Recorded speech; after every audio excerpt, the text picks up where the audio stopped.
Anyway, with that, thank you for being here, and please welcome Dave Carty.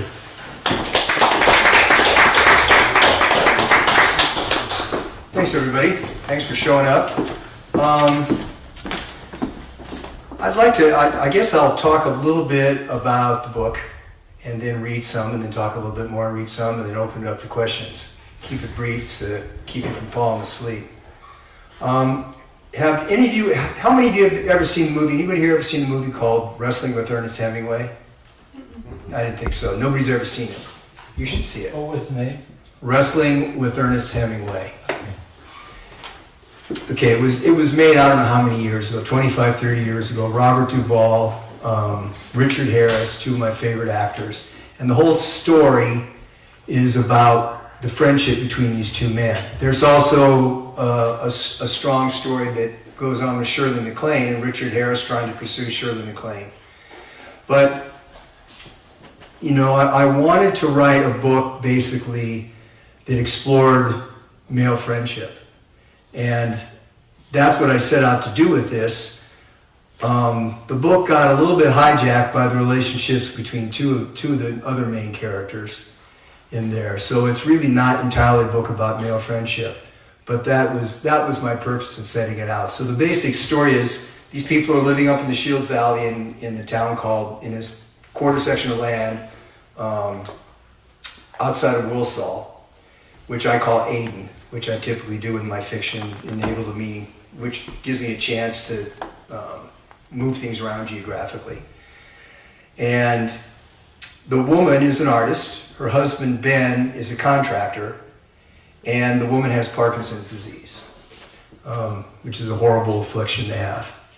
So she is struggling with just her husband to take care of the place and maintain her painting career. So she calls up her brother, who is a retired school teacher from the Minneapolis school system, a retired English teacher in the high school. He wasn't a college level, he was a high school teacher, and ask him to come out. And he hems and haws, and he finally does.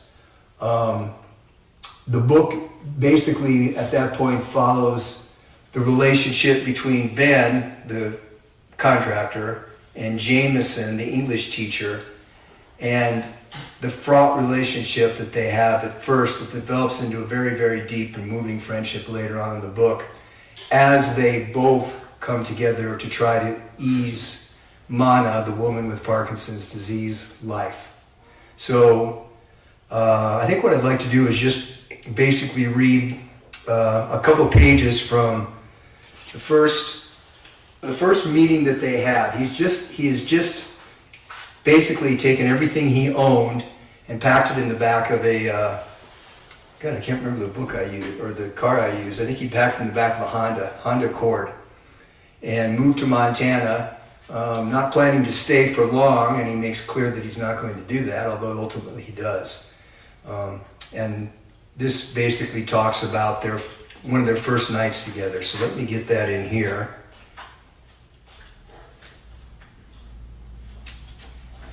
So they're sitting at dinner. Ben speared a meatball with his fork and held it up for Jamison to see. Bambi, he said. Ben shot it off the porch last season, Monna said. She pulled out a chair and took a seat, then put 2 small spoonfuls of salad and spaghetti on her plate. No meatballs. From the front porch. It was in the yard. Ben hung it up in the shop. I did a couple sketches I should show you. I had him stand with his rifle next to it, sort of like Grant Wood in Montana.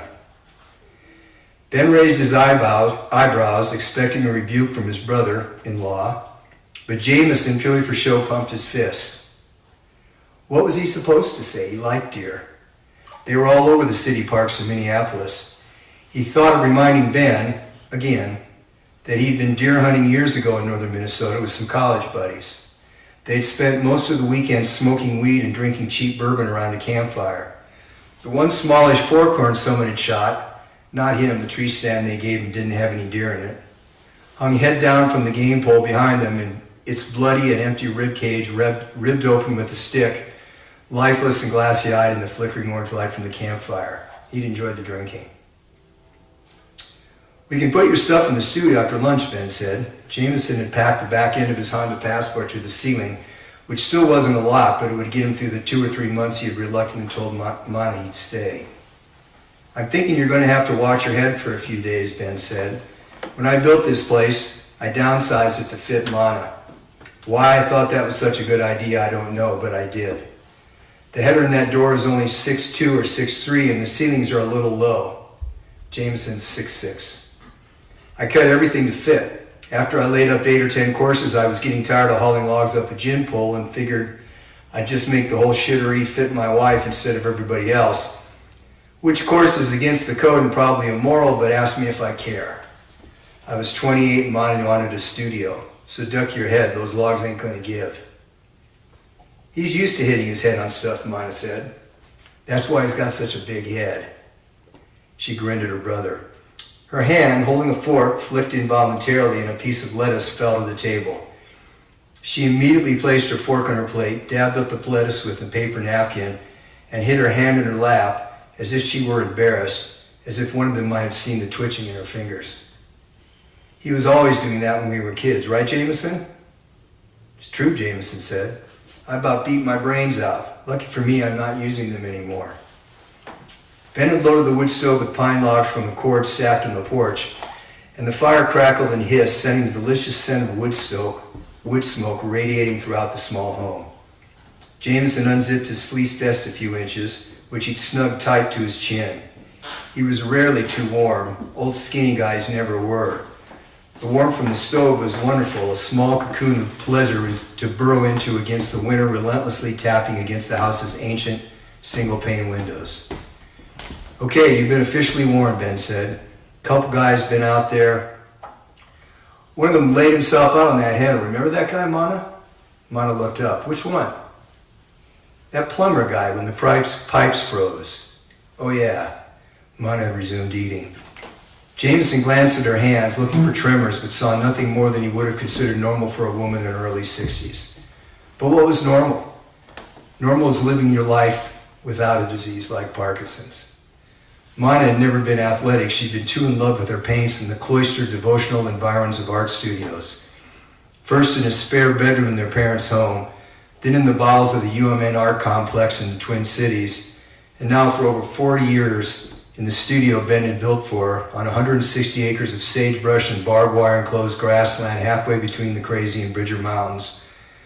Land that was devoid of snow only when the gales that swept down in unrelenting waves from those austere palisades scoured it away. He hadn't thought the marriage would last, not to a man like Ben, who seemed to have little practical use for art, who was, in fact, unsophisticated on any number of levels that Jamison could recite. But it had, and here they were. Monna put her fork down. She dabbed in her mouth a napkin and turned towards Jamison. "I hadn't been painting for a while and I forgot about the pipes. Usually I keep the wood stove in there burning and damped down all winter, and there's electric baseboard for backup. But I forgot to turn it on or something. That's what Ben says anyway. It was winter just like now. I went out there one day and there was ice all over the floor. It was this huge mess. We couldn't figure out where it was coming from, so we called up a plumber out of Livingston. He was tall like you. Well, maybe not as tall as you, but tall. He hit that doorway at a brisk walk and just fell over backwards. It was like a tree going down. You should have seen the goose egg on his forward. And the moral of this story is, don't forget to turn on the backup heat, Ben said. He wasn't looking at Monna. Monna gave Jamison a fixed smile. Ben's big on morals, she said in a stage whisper. Ben said, "See how she is?" So, that's the kind of relationship that Ben and Jamison have. And as it turns out in the book, it's interesting when you write these things because I have ideas about how I want the book to go, and the characters have other ideas sometimes. And the idea was that Ben and Jamison were going to take care of Monna, and sort of they did, but she was basically the one that ends up being the peacekeeper and keeping the peace between the two and guiding their lives through most of the remainder of the book. There are a lot of scenes that are set in between Livingston and Wilsaw. There's one scene where, well, let me go back step a minute. when Monna was younger, and when she had just moved to Montana and she was in her 20s, she was kind of a hellraiser. So she had all these memories back then that were associated with a red MG that she'd had. And one day, and she was married still to Ben, one day she drove the MG up the Shields River. She stopped to get out, and I believe she was going for a hike, and she parked. Some of you may know, if you drive up the Shields, there's about 3 or 4 miles up the road, there's a house that used to be a small frame house that's been expanded into a much larger, very stately home up there. And the river curves around it. You can drive up there and see it, and that's what I envisioned where she parked her car. So she parked her car in that spot, on that point in the Shields River. She came back an hour later, and her car was in the bottom of the river. And as near as Ben could tell in the story, he thought some drunk high school kids from Livingston were out in the lark and they pushed it in, which is something I would have done in high school. But she was heartbroken. And Ben, at that point in his life, decided he was someday going to replace that car. So part of a big scene in this book is driving to Denver to pick up an MG, which Ben doesn't have the money for. Ben has been a, hand-to-mouth carpenter most of his life and has just graduated into contracting and still not making any money. But Jamison's got a retirement fund, and he's invested his money, and he buys the car and they bring it back. At that point, they've had some interesting experiences in the place called the Infirmary, which is the bank bar. I'm sure if you've ever been up there, you know about that. I know the bank bar real well. And again, I call it the Infirmary because, number one, I didn't want to get sued. But I didn't say anything bad about the Infirmary. Actually, I enjoyed that place quite a bit. I also wanted to be able to move the location of it around a little bit, but that's essentially what I modeled it after. So at one point, they decide she is starting to go downhill. She's losing some of the voluntary control she has over her limbs, and the trembling's getting worse.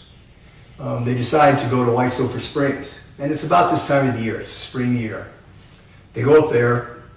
They sit in the hot springs. The hot springs helps. Ben is at this point desperate to try to find a way to ease his wife's symptoms. He never says that, but he's very much in love with his wife, and he feels terrible that there's nothing he can do to help. So he insists that they go up there, and on the way back they get caught in a whiteout. I don't know how many of you have ever been in a whiteout. I've been in several, and they are no fun. So the next passage I want to read is what happens in the whiteout. Quick question. Yeah. Can you remind us, what is the relationship of Jamison and Monna, and why does he come out again? Jamison is Monna's brother. Brother, okay. Yep. And physically they couldn't be more different. She is very small. She's about, I envision her in the book being about 5'4". He is 6 feet 6 inches tall, completely bald, white fringe of hair around his head, big, tall, gangly guy. When I actually saw the movie Wrestling with Ernest Hemingway, I kind of envisioned Richard Harris plays a guy that's just exactly like that in that movie, and I didn't really directly copy when I was describing Jamison from Richard Harris, but that's who I envisioned. Okay.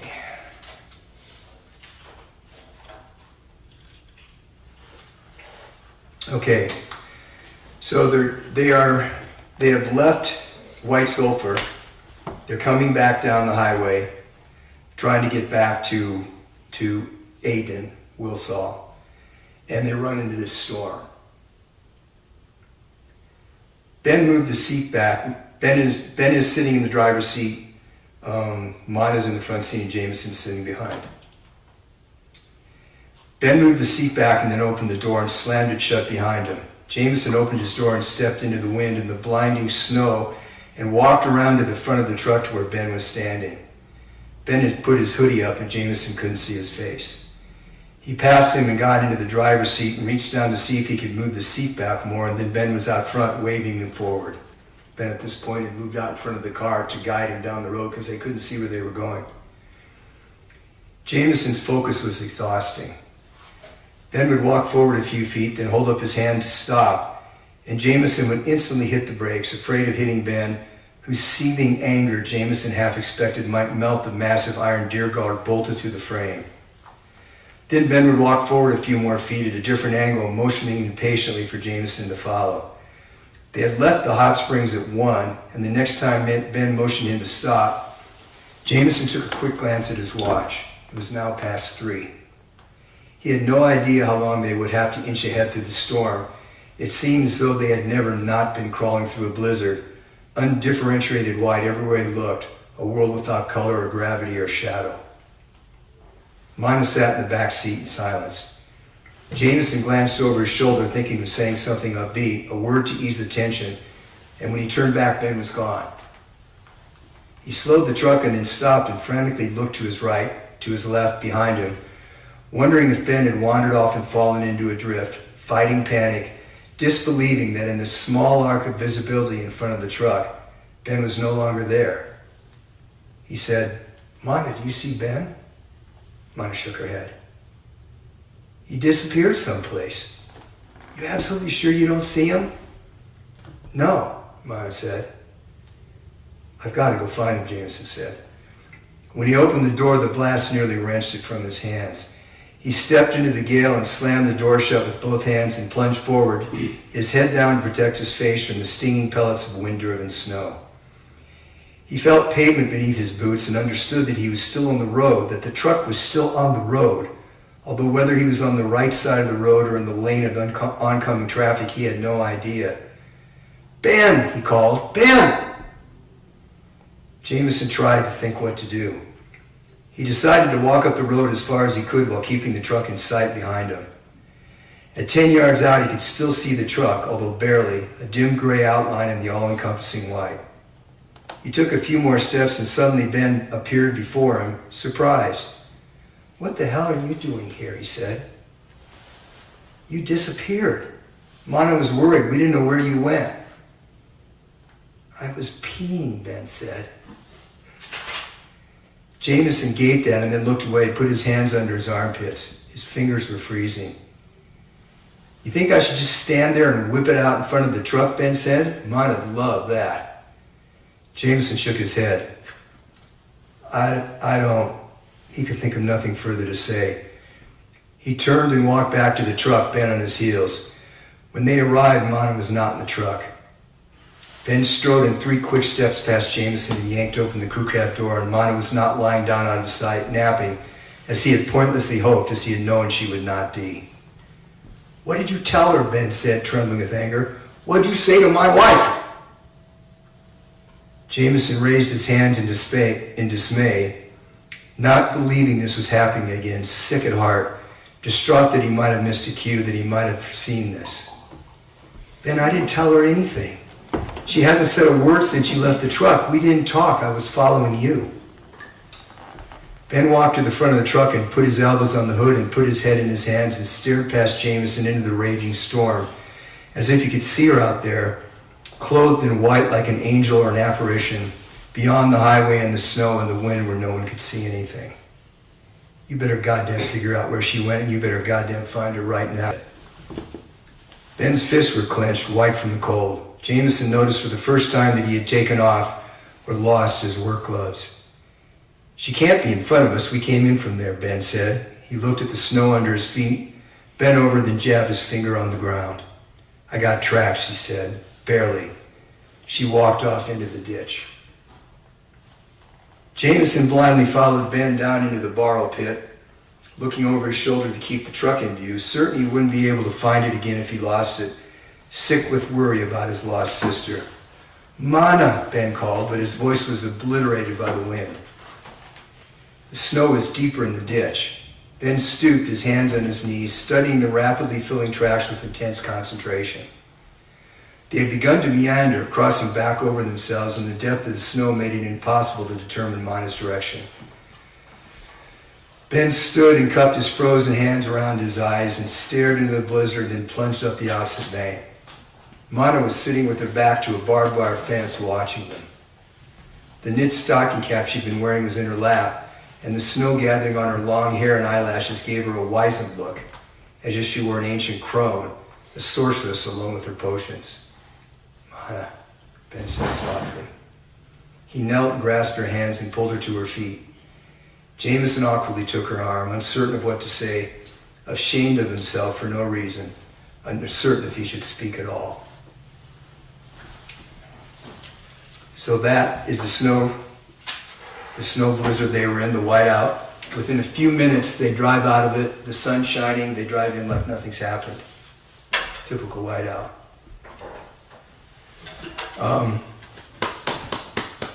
Thank you. Any questions about it? Sure. Why did you pick Shields Valley? I grew up there in large part. And, Where'd you grow up? well, in Billings, but in Smith Creek. Do Okay. you know that area? No. So out Shields Valley Road to the ends, branches, you head into like the Shields Leap, past Porcupine Cabin. Anyways, low crazies. I picked the Shields Valley because I love it. I spent the last 40 years hunting up there. And I'm mostly a bird hunter, so I run my bird dogs up there. And I've walked from Clyde Park all the way to Ringling. I probably walked in every square inch of land up there, even if I don't always know what the names of it are. And I just love it. It perfectly set the tone for the book. You know, desolate, wild, beautiful. Go ahead. Parkinson's, was there a reason you chose that for Monna's character? Yeah, there is. I have a couple friends that had Parkinson's and died of it. And so different writers approach subjects in different ways. A lot of writers will research things exhaustively, especially historical writers, which I have tremendous amount of respect for, the people who do that. That is not really typically the way I work, probably because I'm lazy. But it's also partly because I didn't want to research the disease exhaustively and know it so well that I couldn't take some poetic license with the symptoms and characteristics of the disease to fit the situation that the book was telling me to write. So if it's not an exact representation of Parkinson's, but like I said, I know a little bit about it. I've seen a couple of my friends suffer with it for years and then eventually die. And that's why you went with it? I went with it because what Parkinson's would do was rob Monna of her ability to paint. And the thing in this book that Monna loves more than anything in the world is painting. She loves it more than her life. And I wanted, the disease eventually robs her of that one thing. And that is the thing that makes Ben so distraught, because Ben's not an artist. He loves woodworking and he loves birds, and he's got a very gentle side to him that he never lets anyone see. But he can't fathom how Monna can love something like her painting as much as she does, and that he can do nothing to prevent her from losing that. That's nice. Any other questions? I can talk about the book all night, but...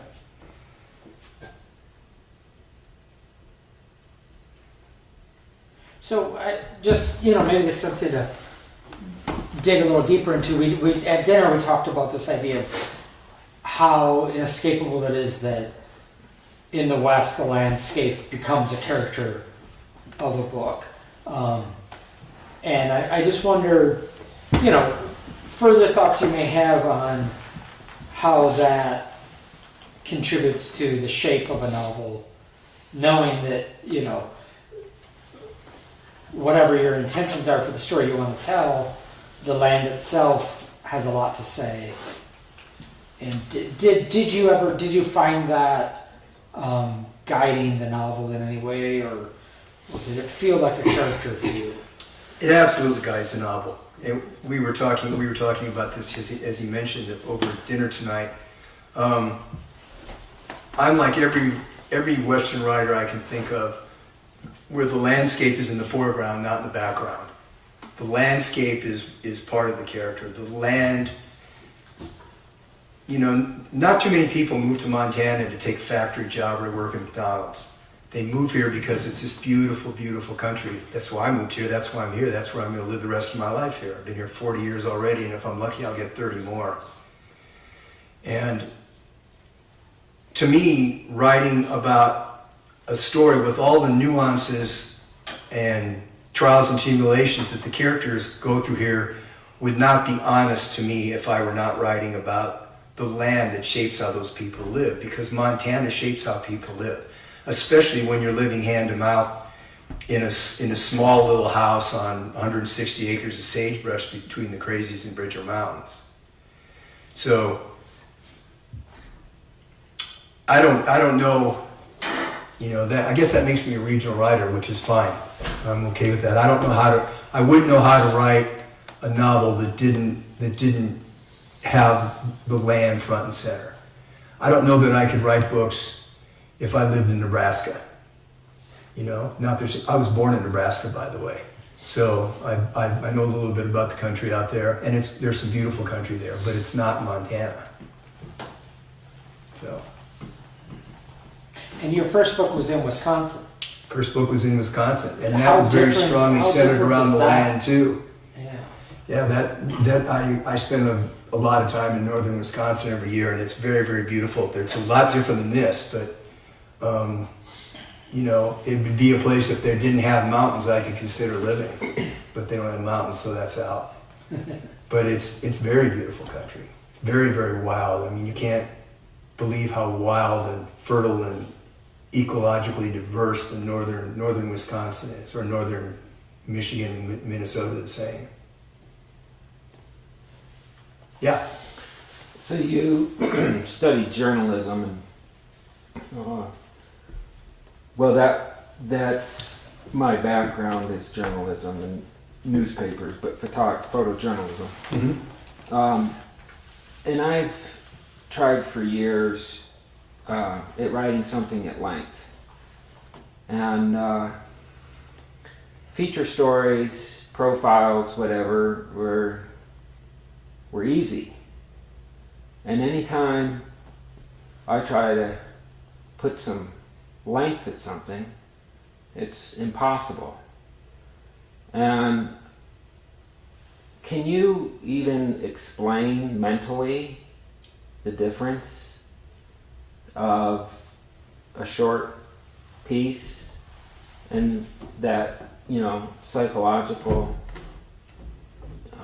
You mean how I get from writing, say, a magazine article to a novel? Yes. That's a really good question. I had never thought about that before. I think it's a huge stumbling block for so many people. I think, I've come to the point where I feel like some of us simply we don't have the mental capacity to think the long term, you know, how you have your characters in the landscape and you see this big picture.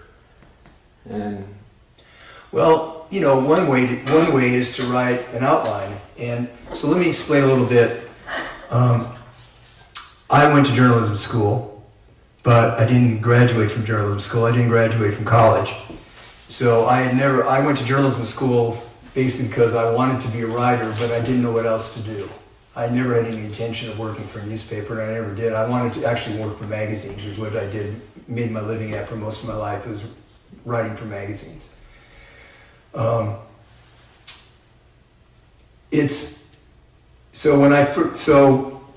was in my 30s and was starting to write some fiction, and the first couple novels I wrote, which if there's God in heaven will never be published, I outlined. And that's one way to do it, is just to sit down and do an outline. But that's not really what I do. What happens for me, it sounds so much like a cliche, but if I have an idea for a book and they can come to me, I don't know where they come from. I don't know. I have this idea that if you're receptive to it, they're floating around up there and they just drop into your head. That's the way it seems to work for me. I'll spend whatever amount of time, weeks, months, sketching out ideas, sketching out scenes that come to me, which I may or may not use. I very rarely use all the things I sketch out, and at some point I'll start writing. But something about writing triggers the story in me, and basically I'll write. You know, you could say that I write a page to 3 pages a day, which is typically true when I'm working on a novel, which I'm working on right now. But basically what I'm going is from scene by scene. So I will write a scene, and at the end of that scene, 99% of the time I leave it hanging. I don't know exactly how it's going to resolve. So the next morning I wake up, I start work on, I go over what I've written the previous day or the previous 2 days, proof it, get it to where it's pretty enough for the time being, and then pick up that thread that was hanging left before and say, okay, now what? Now this character did this and he said this and this happened and this happened. Okay, so now what happens? So at that point, I'll start getting some ideas and I'll write out again. I'll sketch out a few ideas and I'll start writing on that. And for me, I guess what seems hard to a lot of people and is difficult is also the most enjoyable part. It's just following my mind to see where it's going to go and where it's going to come up with this. It's following the characters. The characters really do, in my experience, develop a life of their own. And after a while, it's like you're basically just following around and said, oh, he did that. Oh, he did this. And you're writing it all down. And it does become that way. I don't have other than writing a scene and then leaving it hanging for the next day, so I have some impetus to continue with that narrative that ultimately is going towards a long-term goal that I have for the end of the book. That's what I do. I don't have I never consciously, I guess I never had to struggle that much about taking the next step and making it longer, because I was thinking in terms of that by just going scene by scene. I was not trying to think of the whole book at once. I was thinking of this scene and this scene and this scene. Like building a house. I built my house years ago. And if you think of all that you have to do, I built it myself. If you think of everything you have to do, it's just overwhelming how much. But if you take it one day at a time, today I'm going to put up that wall. That's it. That's all I'm going to do. And you write the book the same way. It's exactly the same.